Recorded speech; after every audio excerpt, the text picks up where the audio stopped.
Hello and welcome to another episode of Reflections of the Father's Heart podcast. Today's episode is all about PTSD.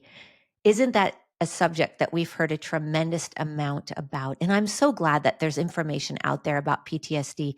But we're going to go a bit deeper today. We're going to be talking about the ways that PTSD can occur, but also the different approaches to being able to heal from PTSD. I do find that there's some methodologies out there that are not bad, but at the same time, they don't necessarily address the issue entirely. And so, one of the things that the Lord was really putting on my heart this morning, there's a scripture in Matthew, I believe it's in Matthew 7, and it's talking about false prophets, but then it goes on to talk about how you will know them by their fruit. It talks all about the fruit of their lives.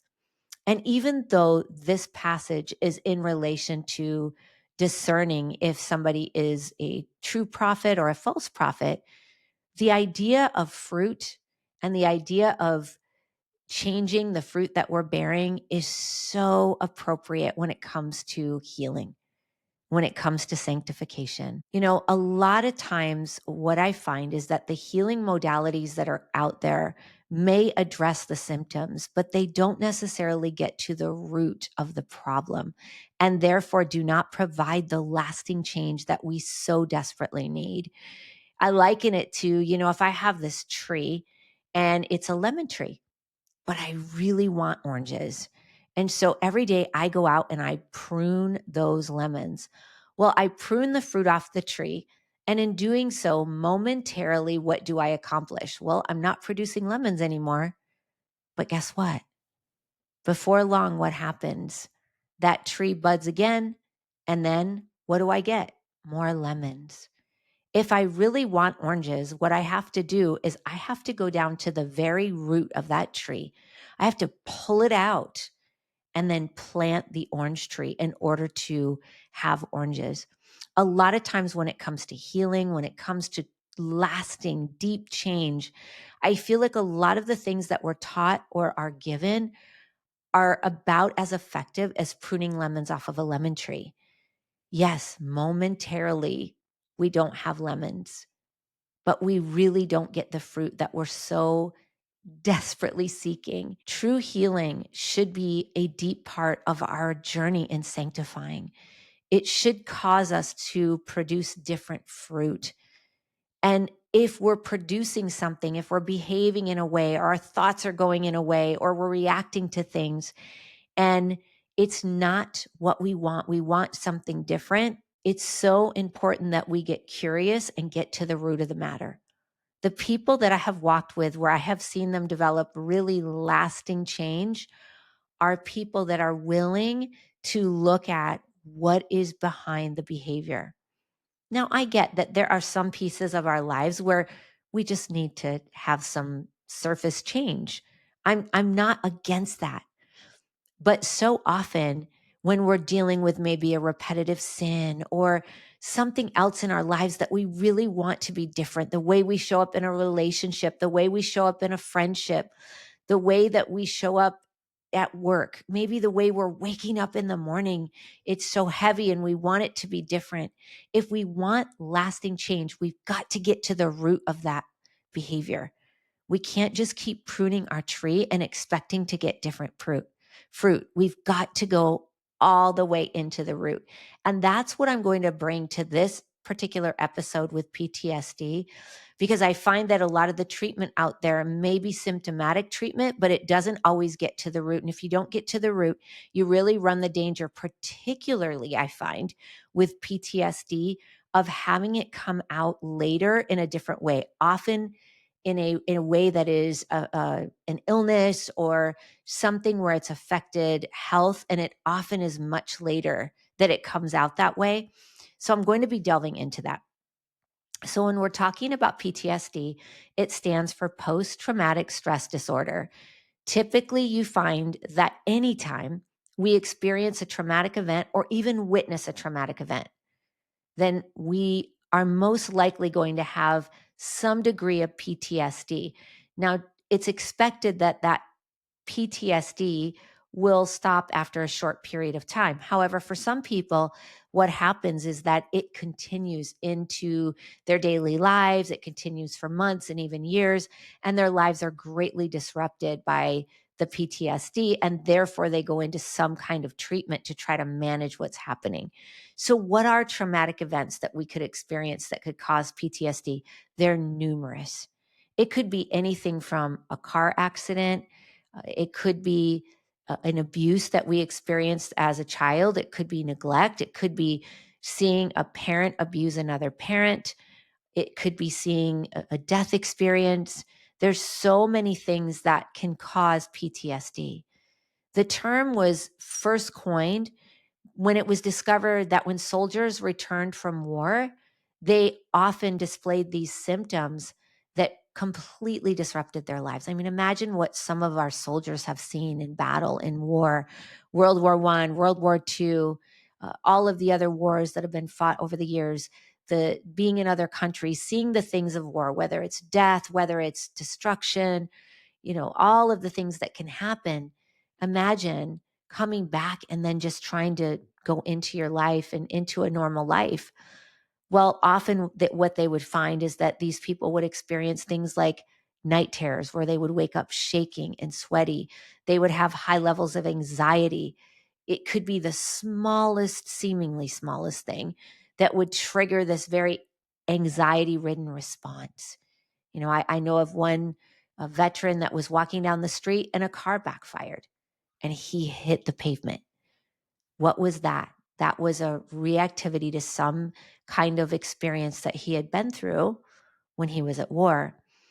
And so for the longest time, PTSD was really seen as something that only veterans experience. But then it was discovered that really and truly any kind of traumatic experience that we see or that we directly experience can cause us to have PTSD like symptoms. Another experience that they've even likened the height of PTSD as the same as what veterans experience is what's called betrayal trauma.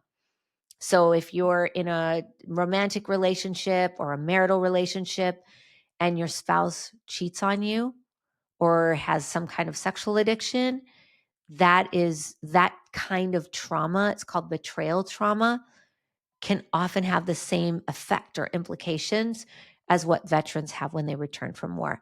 So, really and truly, I've said this before, but I'm going to say it again. We were created for the garden, we weren't created for the fall. PTSD is a response that we have internally to things that happen that shouldn't happen. We were meant to live in this blissful experience with our Lord.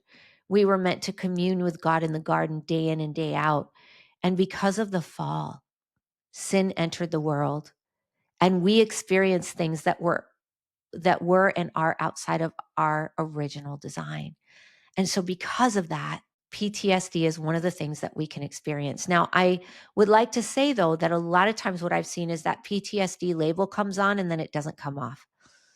People say things like, I have this anxiety or I have PTSD, and it's almost like it becomes a label of part of their identity. And there are a lot of ways that we can heal from PTSD. So one of the things that I would like to share right off the bat is what happens in the brain when we experience traumatic experiences, and particularly when they are prolonged experiences. So I'm going to give you a little brain lesson. Yes, I love studying the brain. It's another thing that I love to do.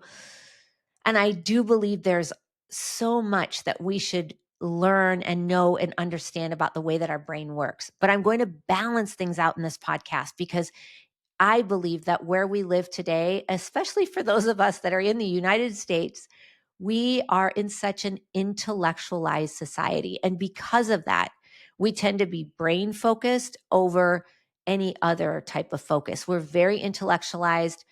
And so everything has to do with thoughts and thinking, and everything seems to be driven from those things. And that's not entirely true. However, it is important to understand what happens in the brain and how are we wired when it comes to trauma. So the brain is divided into three basic parts There's the part of the brain that is called like the primal part of the brain. And that part of the brain is responsible for things that we really don't even think about, things like our heart beating, breathing, those type of things. We don't really think about breathing or our heartbeat, but there is a part of the brain that controls those functions. And by the way, I talked a little bit about this in mind control, but even in mind control experiments, they got to a place where they were able to even affect that part of the brain. So like if somebody was to discover what had happened or was trying to come out of the programming, they could actually set it up where that person would then have difficulty breathing, or they would have heart problems. Just a little side note. However, the other parts of the brain, and these are of the primary focus when we're talking about PTSD. So the other parts of the brain that we want to really focus on are the limbic system and the prefrontal cortex. So the limbic system is in the middle of the brain. You're born with a fully intact limbic system. Your limbic system in the brain is responsible for things like emotions, emotional connection, reward. So, have you ever been studying something or learning something or listening to somebody speak and you have that aha moment? You have that epiphany. It feels like a light bulb goes off in your brain.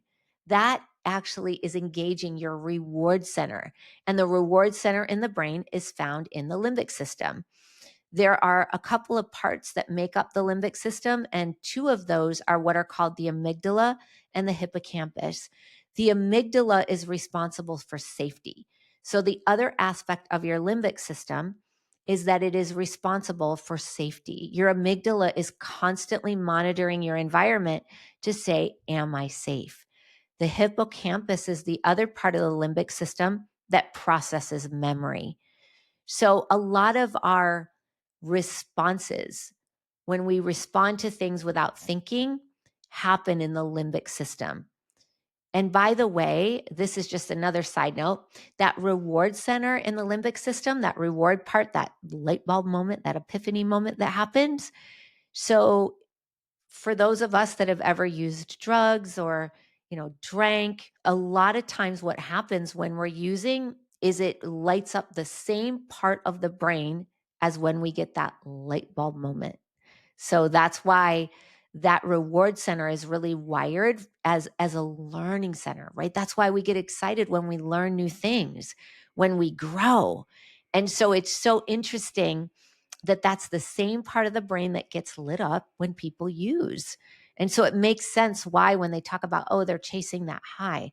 Well, that's what they're chasing, that feeling inside. And that's the reward center in the brain.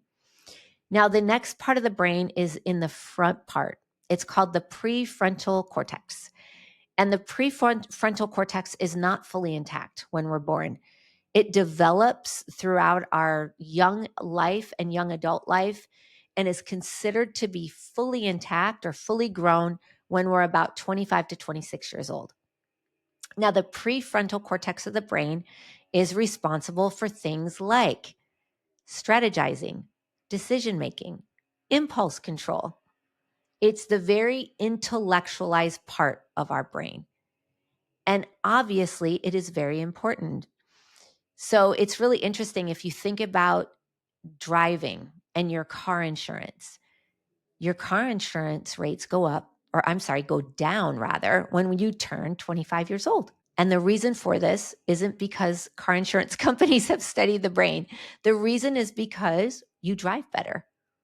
You drive better when you have a fully intact prefrontal cortex because it is dealing with decision making, impulse control, all of those types of things that are very essential when we're driving. Another part of the brain that I'll just mention, it isn't necessarily a huge component of what we're going to talk about, but it is something that is really important to understand. Going back to the reward center of our brain, that part of the brain is also a part of the brain that continues to grow. It's the only part of the limbic system that actually continues to grow. And the reward center also lights up with emotional connection. It's the part of the brain that develops trust as well. And so how beautiful is it that God wired us for connection with him and connection with others? And so if we grew up in a home where there wasn't a lot of trust, there wasn't a lot of emotional connection, maybe there was abuse, maybe there was neglect, maybe we just had betrayal experiences, we have the opportunity through connection with God and connection with God's people to continue to grow the trust center of our brain even after we're well into adulthood. I think that's just beautiful. Now, the way that the prefrontal cortex and the limbic system work together is you can think of it, you can liken it really like an elephant and a rider. The limbic system is like the elephant and the rider is like the prefrontal cortex. An elephant is very powerful, but the rider is steering the elephant. And so the brain has so many amazing functions. And it's really incredible the way that it all works together and then the way it's all interconnected to, our body and the other parts of our being. It's absolutely beautiful. Now, here's what happens when we go through a traumatic experience. So let me give you an example. Let's say I'm driving a car and I'm on the freeway and I'm going 65 miles an hour and I go around a corner in the freeway and there is a vehicle stalled in the middle of the freeway. Now, I have no time to think. I'm going really fast and there's that car. And without even realizing it, all of a sudden the wheel of my car turns and I zip around the stalled car and continue to go. Well, what happens in the brain in that type of experience is very quickly the limbic system, the amygdala, remember that monitors safety, goes not safe. And it happens in a nanosecond. Thank goodness, right? Not safe. And then immediately there's a host of things that happen in my brain and in my body. The prefrontal cortex, it doesn't shut down completely, but almost all of the energy goes to the limbic system. Because the limbic system, remember, also has some instinctual properties. And so with the limbic system in charge, now I'm reacting without thinking. My hands are steering the steering wheel and I'm zipping around the car without thinking. What happens inside my body is that my cortisol levels are going to greatly increase because I need that extra energy. My heart rate is going to increase. My digestion is going to slow down. And this is all happening super fast. Now, I don't know if you've ever experienced it, right? But when you have that experience where you've zipped around a car really fast because somebody either pulled out in front of you, or as in my example, you've come around the freeway and there's a car stalled, how do you feel after? Think about that. How do you feel in your body? Do you feel the adrenaline running through your body? Yeah. Are you shaking? Yes. Are your thoughts racing? Absolutely. And do you sometimes need a moment just to calm down? Yes, you sure do. Absolutely. That's exactly what happens. That experience in the brain and the way that the brain adjusts to what's happening is what helps keep us safe. Because I will tell you, if I am zipping on the freeway and a car pulls out in front of me or a car is stalled, I certainly do not want to strategically think about what I'm going to do. If you notice, when I gave the example, I said I reacted without thinking. That is exactly what we want to happen. We want to react without thinking because we want to be able to zoom around that car. And so that is the powerful way that the brain is meant to react to experiences like that. Now let's say that we came zipping around the corner, and instead of getting out of the way, this car was slowly going across the freeway and we didn't have time to zip around it because there was a car beside us and we smashed into it. Now we've gotten into this terrible car accident and it's really scary, and the ambulance has to come and the fire trucks and everybody comes and they have to pull us out of the car. Obviously, now what has happened? Now we're in experience of very prolonged stress as we experience this accident. This is where we may develop some kind of PTSD. We may, for some time after, be afraid to get in a car. We may be afraid to get behind the wheel. We may be afraid to even be a passenger in somebody's car. We may be even afraid to get on the freeway. And what would happen when we get in the car? Let's say we get in the car and we go to the store. All of those things in our body start to happen. All of a sudden, our heart is racing and we're feeling the cortisol and the adrenaline, and our thoughts are racing.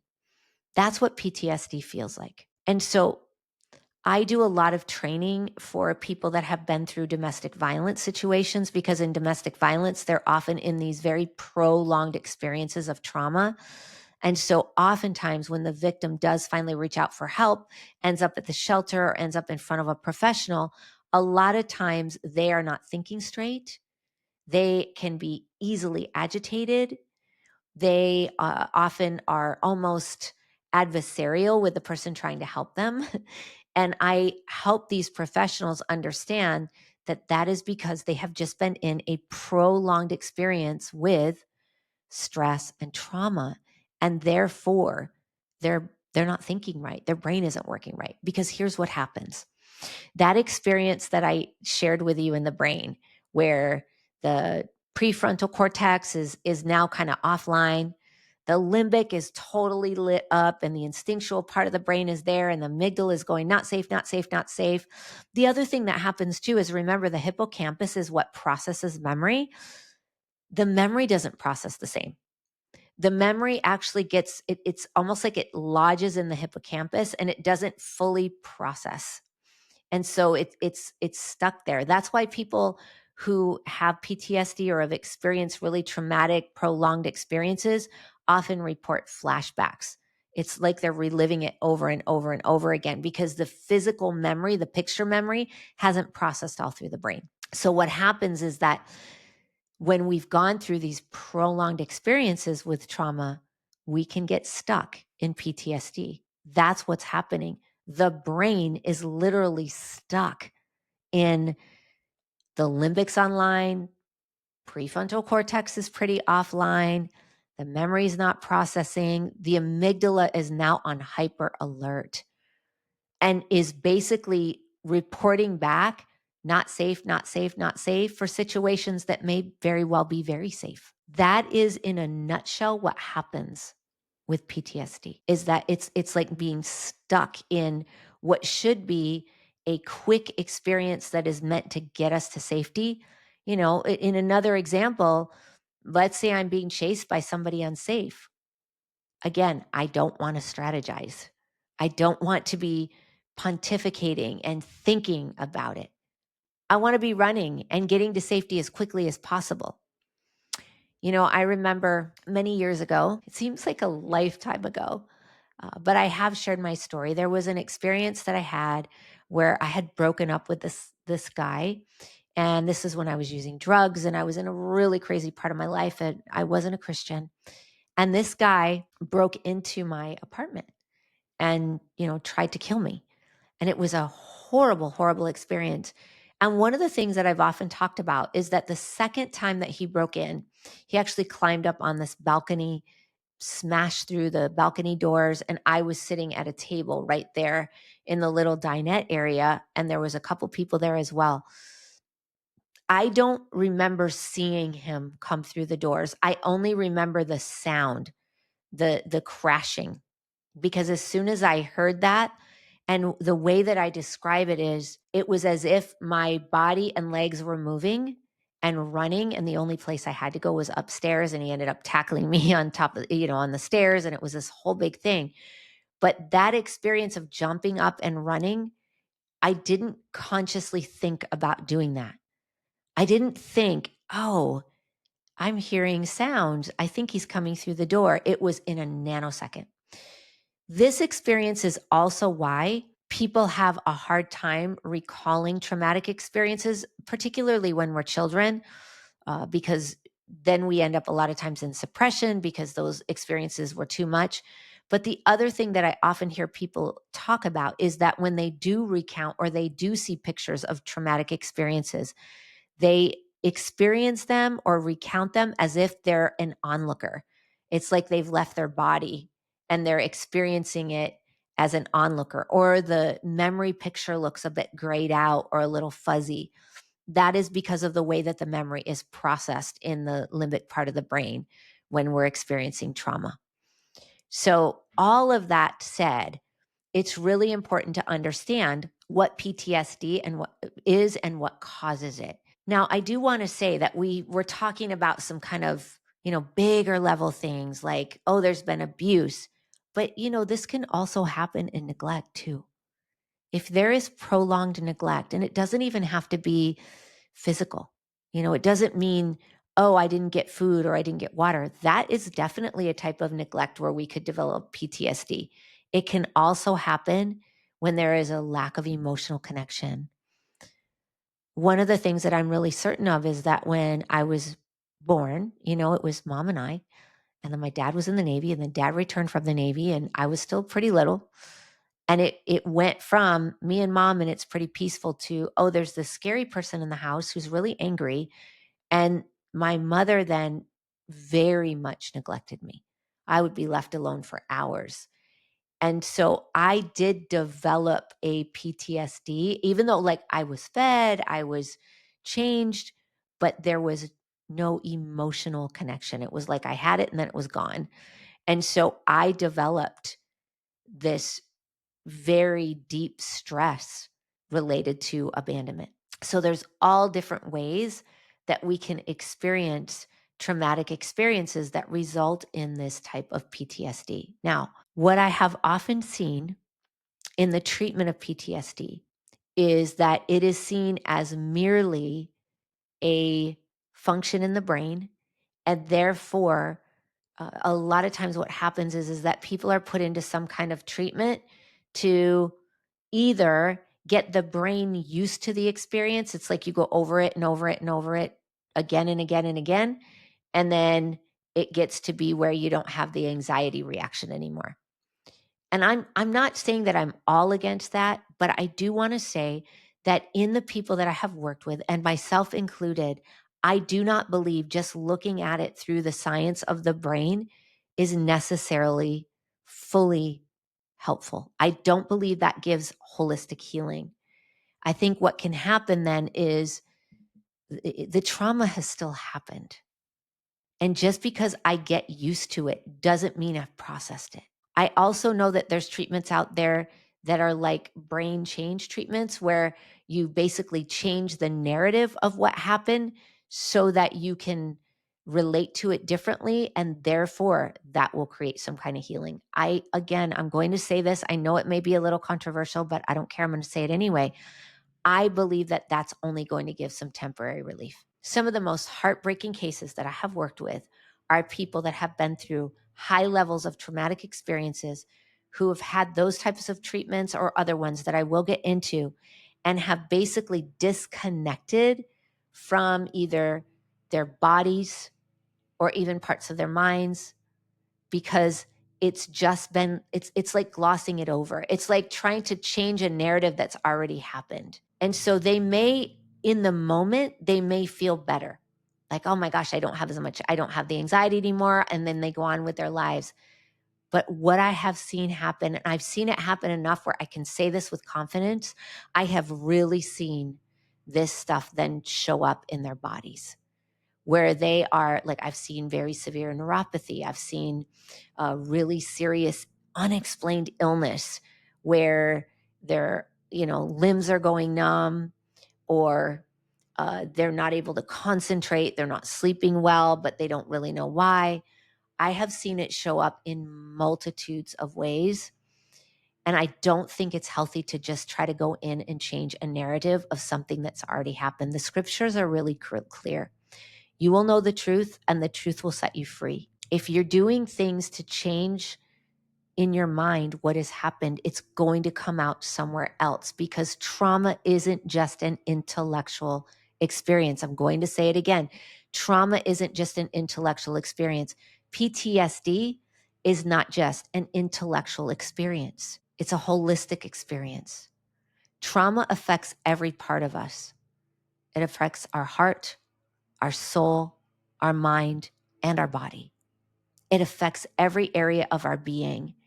So if we try to just fix it through changing some kind of expression within the brain, we're going to really miss out on the holistic treatment that is available and that could really be a game changer.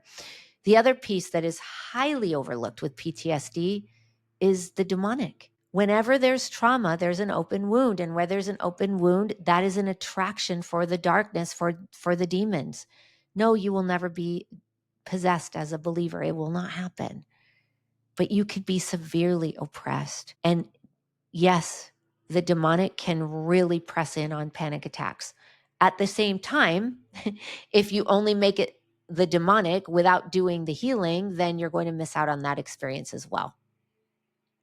I just have to say, I do believe that in this overly intellectualized society, we miss out on the other parts of our being. We are not just a brain. We are not just a mind. We are body. We are soul. We are heart. All of these things work together so intricately that it's hard to discern and hard to understand exactly the way that everything works together, but it works together. And I believe that the reason that a lot of the treatments for post-traumatic stress disorder end up being only either temporary or then again, it's coming out sideways in some other way is because they're not treating the whole person. They're not treating everything that happened. You know, I was looking at the story in the Bible of King David's sons and daughter. You know, I love King David. Love him. I love his obedience to God. I love his story. I love his heart. But I have to say, as much as I appreciate him, he was not the best parent. And that was really seen in the story of Tamar. So Tamar was one of David's daughters. Now, King David had many children. He had many wives. He had many children. And so there were a lot of half siblings that were brought up together. And so David's oldest son was named Amnon. And Amnon was the half brother of Tamar, who was one of King David's daughters. And Amnon began to lust after Tamar, so much so that it's like he couldn't stand it anymore. And so when you read the whole story, he basically, with help, sets her up in the most horrible of ways, pretends to be ill, gets her alone, and then he ends up assaulting her. And she is saying to him, don't do this. Because especially during that time and that day, for her to be assaulted would change her life forever. And so he says, he doesn't care. He does it anyway. And then once he does that, he ends up hating her and throwing her out. And it's this horrible, horrible experience that poor Tamar has. Now, Tamar had another brother named Absalom. And Absalom was the first one that Tamar went to. And he was so infuriated at his half-brother Amnon for what he had done to his sister. But what does Absalom say to Tamar? He says, don't say anything to anyone because Amnon is your brother. And so the only thing that we hear about Tamar, the only other thing that we know about her life is that she went to live with Absalom and that she basically hid herself away. Now, the other person that found out about what had happened was King David. And it says that King David was furious with his oldest son, Amnon. But because he loved his son, even though he was angry with him, he didn't do anything about what had happened to Tamar. And if you follow the story, there's a whole bunch of things that happen. And one of them being that Absalom grows to really resent King David. He ends up killing his brother to avenge his, sister's assault, and then becomes one of his father's enemies. And there's a lot of different parts of the story. But what I was really cued into and really hadn't been cued into before was the level of secrecy around the experience. Here, Tamar goes through a horrific experience. She's tricked into being alone with this man who's supposed to be her older half brother, who should be out there to take care of her and protect her. And he completely betrays her. Not only that, he sets her up for a life of seclusion and misery. But what what did I notice? And what do we notice in this story? The secrecy. Even though Absalom was furious, he told her not to say anything to anyone. He basically told her to protect Amnon. And the same with King David. Even though he was angry, he didn't do anything. This is one of the first points that I want to make about PTSD, about prolonged stress disorder. One of the areas that will really heighten the effects of PTSD is secrecy. When things are kept quiet, when things are kept in the dark, when things are not put out into the light, first of all, the enemy reigns in the darkness. He loves it when we keep things in the darkness. You know, on Sunday at the church that I attend called Limitless, one of the pastors, Cody, did an amazing talk, amazing sermon on confession. And I know confession is one of those words, and he said it too, where we kind of get nervous about, like, I need to confess my sin, and there's condemnation with that. But really and truly, when you look at the heart of confession, confession is about sharing things, whether it's something we've done or something that's happened to us, and putting it into the light with witness so that we can be healed. Secrecy causes us to keep things in the dark. And when it comes to physiologically looking at this, in other words, when you look at the whole way that the soul and the body and the nervous system and every part of us reacts when things are in secret and when things are kept in the dark inside of us, they fester more. One of the sure ways to ensure that trauma has long-lasting effects is not to talk about it. That's why in families, when there are cultures, generational curses, I like to call them, of secrecy, of not talking about things, of keeping things in the dark, you will often find people really struggling with PTSD. And yes, it may be because of the very traumas that they're not talking about, but also what will happen is that when we're in PTSD, when things have happened and then we continue to keep things in the dark, it aggravates it more. See, when we're in a state of post-traumatic stress disorder on any level, then basically things that are not even major threats or not even major traumas all of a sudden become major traumas. Our nervous system is already in overreaction. Our limbic system is in overreaction. We're not thinking clearly. Our brain isn't working the way that it should. We might be in brain fog. We might be unable to make a decision. We might be having racing thoughts. We may be having ourselves go in and out of PTSD. That's another thing that isn't often talked about is that, you know, when we think of PTSD, we often think of it as this is a state that I'm in constantly, but that's not necessarily true. PTSD is something we can go in and out of. And basically, we go in and out of it when that initial experience is activated by something on the outside. And so when things are kept in secrecy and they're kept in shame and condemnation, then our relationship with ourselves, our relationship with others is greatly impacted. But it also means that we are going to be much more affected by our experiences, our adult experiences, and that level of PTSD is going to be much greater. In other words, let's say that, you know, this was my story, by the way.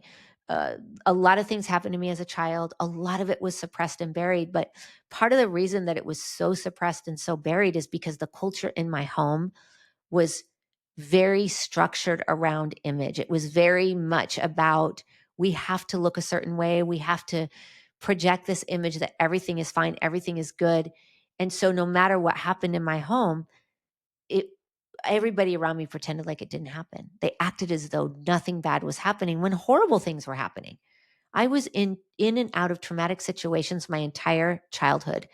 And I mean things that were terrorizing, things that were mind numbing, things that were so beyond anything that I could begin to process. But really, what made my home so much worse was exactly that, the secrecy, the idea that you had to present as if everything was okay. And I remember when I first started to go to therapy, I was diagnosed with an anxiety disorder, PTSD, and a depressive disorder. And so really and truly, I had these anxiety ridden experiences around the littlest, what would seem like the littlest of things. So for example, let's say I'm at my job and let's say I all of a sudden feel like, oh my gosh, I think my boss is mad at me for something. all of a sudden I'm really anxious. I'm having all of those responses inside, racing thoughts, trying to figure out how am I going to approach my boss? What am I going to do? I'm going to lose my job.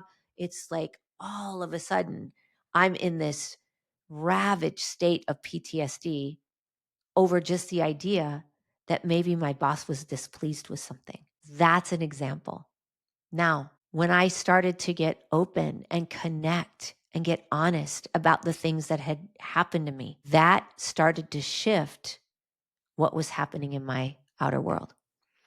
The other aspect of trauma that is often very overlooked is this whole idea of grieving what was lost. You know, grieving and the act of grieving is a very powerful experience that God has given us so that we can navigate the fall. Every time we go through something traumatic, whether we witness it or experience it, there is a loss to be grieved. Now, not every loss that we go through is necessarily traumatic. You know, I've owned animals over the years, and I've had animals that lived very long, and I was with them every step of the way, and then they died. And I am an animal lover, and their death was very, very painful for me. It was a significant loss, but it wasn't necessarily traumatic. It was still a loss to be grieved, but it wasn't necessarily traumatizing. Now, in 2023, when my little dog Charlie died in my arms suddenly, that was traumatizing because I didn't realize he was going to die in that moment. It wasn't like a pretty picture. He was in my arms. I was trying to figure out, was he breathing or not? It was horrible. I was shaking. I was in that trauma experience. So I did have a bit of PTSD after that had happened. Every single traumatic experience, though, in every one, whether I've witnessed it or experienced it, there is a loss to be grieved, even if it's simply a loss of safety. And one of the major components that is missing from treatment for PTSD is simply giving people the tools to grieve what was lost. See, here's the other thing that happens. And this is another big driver of PTSD. When we experience a traumatic event, whether it's the things I went through as a child, a car accident, a family member dies, whatever it is, when we experience trauma, we have an emotional response. Now, hands down, when that experience is traumatic, most likely we are not even fully connected to our emotional response to that event. In other words, it might be a lot of terror and devastation. It might be anguish. It might be anger. It might be we're infuriated. But because we're in a place of, I'm not safe, I'm not safe, I'm not safe, right? The amygdala is like high alert. This is an unsafe situation. Hippocampus is like, okay, we're not downloading this memory and letting it, formulate the way that it normally does. Everything is on. We need to get safe. We need to get safe. We need to get safe. So all of those responses are happening in the body. Do you really think that in that experience, I'm processing any of my emotions? No, I can't. I can't. As a matter of fact, this is one of the most dangerous aspects of what happens when veterans come back from either war or being on duty or any of that, or first responders or police officers. I had Ed Owens, the vice president of the Grief Recovery Institute, on one of the podcasts, and he talked about, he has a military background, he has a law enforcement background. He said none of that was about processing emotions. You couldn't. It was dangerous. So you just compartmentalize them. Well, guess what? They pile up and they don't go anywhere. A lot of what can fuel our PTSD reactions is undealt with emotional experiences. That emotional response, the terror, the anger, the fear, the pain, it will not go away just because you change the way that you think about what happened. Why? Because the moment that event happened, your emotional response also happened with it. It may not have come out. You may not have even felt it in the moment because you had too much of an adrenaline experience going on in your body for that to even happen. But the emotions were there nonetheless. And guess where they are stored? In your body. And guess what happens if those emotions don't come out? They're going to make you sick. This is one of the most heartbreaking pieces of what I do is when I see somebody who's been treated for PTSD, but they haven't had the treatment that they need to process those undealt with emotions. All that's happened is they've either gone over the experience over and over and over and over again, so they no longer experience anxiety when they think about it, or perhaps they've even had treatment where they've gone back into the memory and then changed the memory to something nicer, to something more peaceful, to something funny. So therefore, it doesn't affect them in their daily lives. That is not going to change what happened, and it's not going to change what's happened in the soul, and it's not going to change the emotional expression that's happened in the heart. And that is why I see those same people later on wondering why they're having mental issues or why they're having physical issues. This is one that I see the most. Another form of healing that I have seen, and I just want to say it isn't going to be fully helpful, is there is this either don't look at what happened, or what is Jesus doing during this experience? So let's go back. So for me, I was, assaulted when I was 7 years old. It was a very horrific experience. And it'd be like saying, let's go back to that assault. And now what is Jesus doing? And have him lead you away from it, or just see what he's doing and see where he was when that happened so that you could feel better about it. I have not seen that to be very effective, because the truth of the matter is that no matter what we try to do, we can't change what happened. And truthfully, the Lord isn't going to change it either. The difference is that he can heal it. A more effective treatment is saying, oh my gosh, Jesus, I invite you in to this experience. Come in and take the pain and take the terror and take these things. And then also going through a grief recovery where you can get those emotions out of your body. But if you try to just change what happened or reframe it to feel better, I'm telling you, long term, it's not going to help you. Now, at the same time, we definitely don't want to be stuck in it. I'm not saying to look at that experience. So for me, I just casually said I was assaulted as a 7-year-old little girl. The reason that I can casually say that, or say that without any change in my tone, is because I have walked through a tremendous amount of healing around that event. I have grieved it. I have asked Jesus to come and heal the broken little girl inside. I have talked about it. I mean, I'm making this sound really simple and easy. It wasn't. It was extraordinarily painful. I didn't want to look at it. I didn't want to face it. More importantly, I simply didn't want it to be true. But it's true. It happened to me. I can't change it. So one of the things that we talk about in grief recovery is this definition of the word forgive. And one of the definitions we give, which is the grief recovery method definition, is giving up the hope of a different or better yesterday.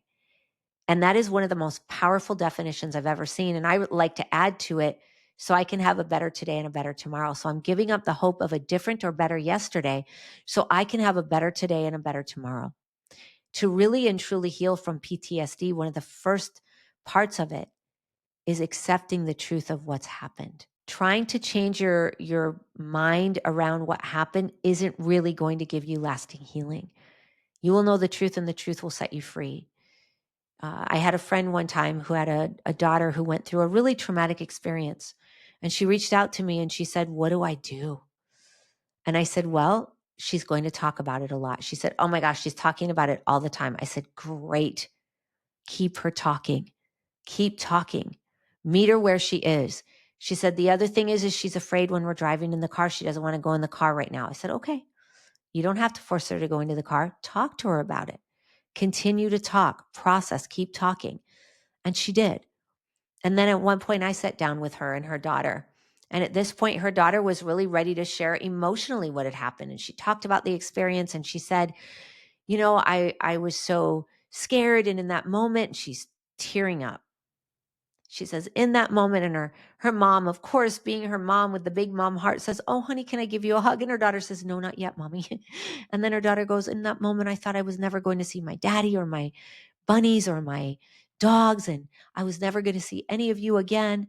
And that's what I thought in that moment. And she's crying and she got it all out. And then she looked at me and she said, okay, I want a hug now. And then I hugged her. What I love and appreciate about my friend is that instead of her trying to make that event as if it didn't happen, as if it wasn't that big a deal. Oh, you know what, honey, but see, you're fine now. Everything's okay. You don't need to worry. You don't need to be stressed. Instead of her saying that, she continued to allow her daughter to talk about what happened. She allowed her daughter to express 100% how affected she was by the event. She then allowed her daughter to be in a compassionate space where she could express emotionally and grieve that loss of safety and what it was like for her in that moment to think that she may never see her mommy and daddy and bunnies ever again. And you know what? Her daughter came out the other side, and then she was fine driving in the car. Now, her daughter had friends that were also involved in the same situation. And those friends were, immediately, again, great parents who wanted to make sure their children would be okay. But those children were then put right into therapy and, given medication and all this kind of stuff. And so they were in a prolonged state of stress because they were given a lot of reframes as to what had happened and how they might be feeling versus being met with, hey, let's just walk through the truth. One of the things that I said to my friend when she asked me about her daughter, I said, honestly, a lot of times one of the biggest mistakes that we make as parents is that we want protect our children from what they're already feeling. And in doing so, we end up teaching them to suppress what's already there. Children do really well with the truth, even if the truth is really hard. And so it's so important that we meet our children with the truth.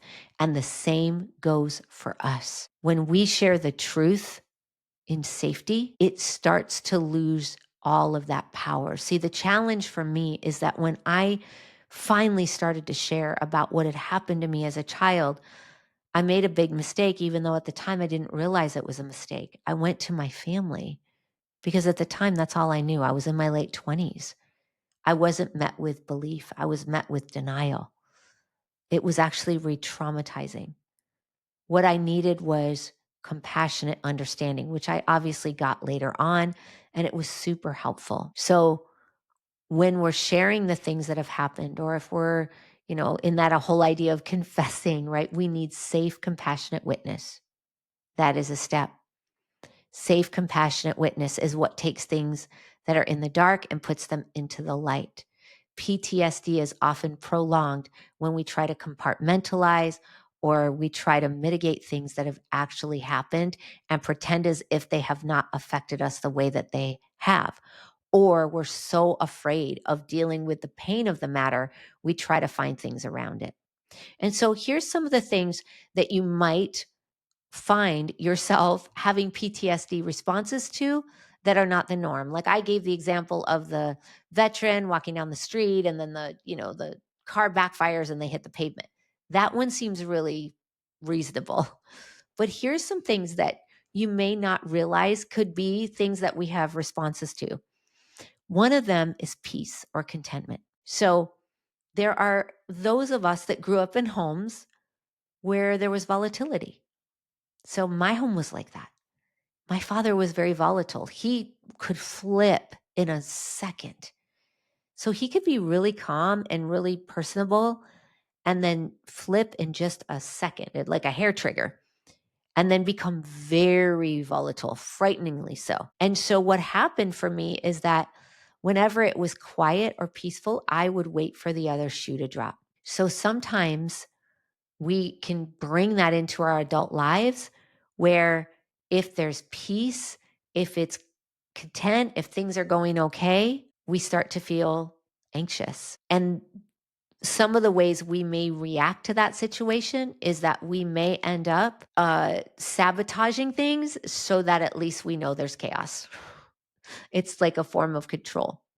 That is a way that PTSD can show up. And by the way, I didn't mention this earlier, but the way that you have probably heard it expressed with PTSD is the reaction. It's freeze, fight, flight, and the new one is fawn.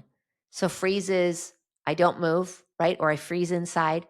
Fight is I am fighting, maybe verbally. It doesn't have to be physically, but maybe verbally or in my mind. Flight is where I'm leaving. I'm either isolating or maybe leaving emotionally.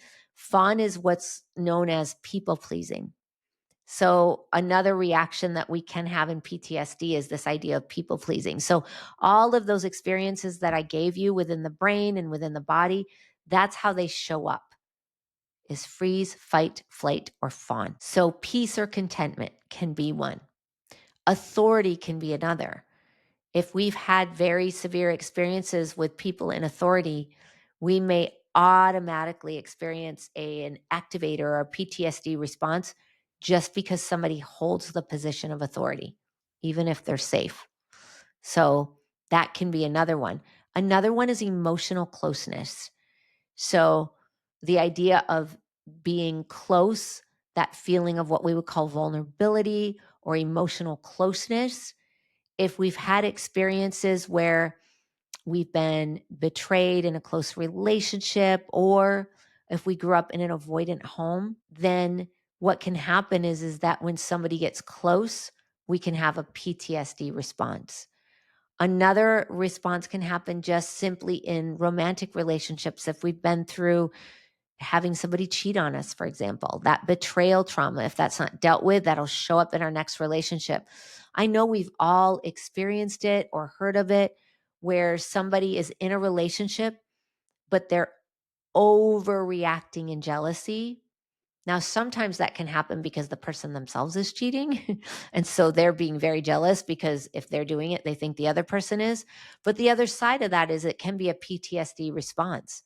I am trying to protect myself from being cheated on again because I've experienced betrayal trauma. So that's another one that can happen. It can happen in community. So sometimes we stay away from close community because the idea of being in close community can give us that PTSD experience because of what we've experienced in our families. So, or conflict is another one. Conflict is normal and healthy. If you're in any kind of community or family or relationship, you need conflict. It has to happen. Conflict is part of how we grow. Healthy conflict is actually just that. It's very healthy. So I may have an opinion and you may have a different opinion and we may have conflict, or I may say something and let's say that hurts your feelings. And you come to me and you're like, hey, that hurt my feelings. And then we walk through it, right? So healthy conflict is how we grow. But if we've experienced volatility or if we've experienced, trauma or abuse in any way, we may have a PTSD response to any kind of conflict. Another one that can happen is feedback. I grew up in a home where my father was extremely critical and very emotionally abusive. And so for the longest time as a young adult, any kind of like constructive criticism would set me off because I would feel like, oh my gosh, there it is. There's something wrong with me. I'm going to be abused, whatever was happening inside, but I would react to it internally and I would freeze up. So now I don't have that at all. I'm kind of the opposite now, where I love when I get that feedback because it helps me to grow, and I have great loving people in my life that help me to grow. So I just wanted to share that because those are ways that we can respond where PTSD might show up and you might not realize like, oh my gosh, that's actually PTSD. But I'm hoping in all of this, what you have come to realize is that PTSD is not a life sentence. Now, that being said, aside from what happens in, we've talked a lot about emotion, right? We've talked a lot about the brain, the mind. We've talked about the soul and the fragmentation that can happen in the soul. And all of those can bring that reactivity that can result in PTSD, and that healing can really lead us to an experience where we don't have to react that way anymore. But I do want to talk for a moment about the body, because physiologically, aside from, all of the things that we've talked about, even with all of that healing, we can also just have a nervous system that has gone into overreactivity. Now, if that is the case, even after we've done healing, we may still have some of that reactivity, and you want to actually physically heal from that. And the ways that you physically heal are things like getting enough sleep, eating really well. Your diet affects your nervous system a great deal. If you consume a lot of caffeine, that isn't good at all for PTSD or for that, overreactive experience in your nervous system. So also, if you are overworking or overstressing, not where you're just overreacting to things, but if your life is filled with lots and lots of stressful experiences, that can have an impact on you physically and on your nervous system physically. Magnesium is an amazing supplement to heal your nervous system. I actually took magnesium for quite some time, and I've actually gotten to a point now where I don't need it anymore. My physiological responses to things are right in line and doing really well, so I don't have to take it any longer. But magnesium is really healing for the nervous system because it brings calmness without creating lethargy. So that all being said, as always, I want to just thank you for listening. I do want to say a prayer. So, Lord in heaven, I speak over the person who's listening and watching. I thank you so much for who they are, Lord, and so much for their desire to heal and their desire to be better. Father, right now, I claim that the demons of terror, fear, anxiety that are exacerbating the traumatic experiences that they have been through go to the pit now by the authority of Jesus Christ, Lord. They have no legal right over them. I command now that any generational curses of secrecy, denial, shame, and condemnation be broken off now in Jesus' name. Lord, I claim that your Holy Spirit that is within them take up more and more and more territory, Lord. I also speak to the amygdala in their brain, Father. I claim that the Holy Spirit set safety in the brain, Lord, as only you can. And I thank you so much, Father, for who you are. Lord, we give you all honor and all glory in Jesus' name. Amen.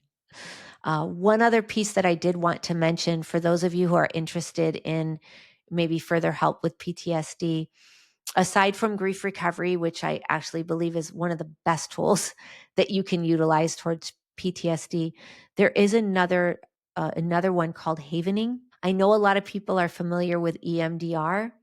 I have some thoughts about EMDR. I've seen it help some. I've seen it not help some. But again, I'm a little leery of things that are wanting you to change your experience or just get used to the anxiety so that you don't have it anymore.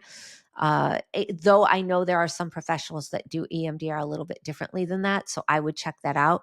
But I also do want to mention that havening can be a really great tool as well.